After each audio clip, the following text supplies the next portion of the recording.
хлебом, капустой, сладостями, а в теплое время года еще всем, что растет в зеленой зоне зоопарка. Животные, так же как и маленькие дети, тянутся к протянутому угощению, что зачастую приводит к нежеланию.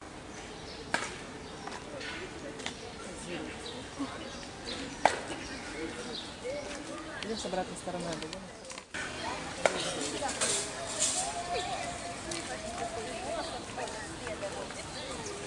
Ну, все прибежали за угощением.